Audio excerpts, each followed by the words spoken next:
আসসালামু আলাইকুম প্রিয় ভিউয়ার্স। জুলাই আন্দোলনে যারা শহীদ হয়েছিল তাদের লাশ আবার কবর থেকে তোলা হচ্ছে। এটা কি মানবতার জন্য প্রয়োজন, না মৃতদের প্রতি অসম্মান? সরকারি সূত্র অনুযায়ী এই লাশগুলো তোলা হচ্ছে পরিচয় নিশ্চিত করা, ডিএনএ পরীক্ষা এবং আইনি তদন্তের স্বার্থে। উদ্দেশ্য একটাই, কে প্রকৃত শহীদ, কার উপর কিভাবে অন্যায় হয়েছে এবং দায় কার তা আইনের মাধ্যমে প্রমাণ করা। কিন্তু এখানে এসে বিষয়টা শুধুই আইন বা তদন্তের থাকে না, এটা ছুঁয়ে যায় ধর্ম, আবেগ আর বিবেককে। ইসলামের দৃষ্টিতে অকারণে কবর খোঁড়া ও লাশ তোলা খারাপ ও নিষিদ্ধ, তবে ন্যায় বিচার ও জরুরি প্রয়োজনে সীমিতভাবে অনুমতিযোগ্য। অর্থাৎ শখের বশে রাজনৈতিক নাটকের জন্য বা অকারণে এটা ইসলাম সমর্থন করে না। কিন্তু ন্যায় বিচার প্রতিষ্ঠা, অপরাধ প্রমাণ, নিরপরাধকে বাঁচানোর জন্য হলে সেটাকে জরুরি প্রয়োজন হিসেবে দেখা হয়। আজ যে প্রশ্নটা পুরো জাতি করছে, এই লাশ তোলার পিছনে কি সত্যিই ন্যায় বিচার আছে, নাকি শুধু নতুন আরেকটি রাজনৈতিক হিসাব?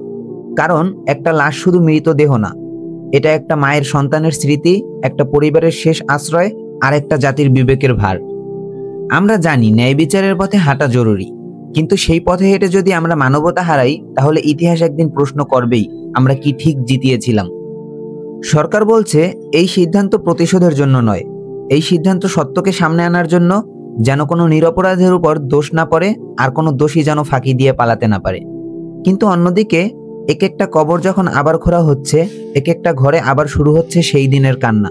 মায়ের বুক কেঁপে উঠছে, বাবার চোখে আবার ফিরে আসছে সেই শেষ বিদায়ের দৃশ্য। কারো কাছে এটা রাষ্ট্রের তদন্ত, কারো কাছে সন্তানের কবর। আজ এই দুই বাস্তবতার মাঝখানেই দাঁড়িয়ে আছে বাংলাদেশ। একদিকে ন্যায় বিচারের দাবি, অন্যদিকে বাবা মায়ের নিঃস্বার্থ আর্তনাদ।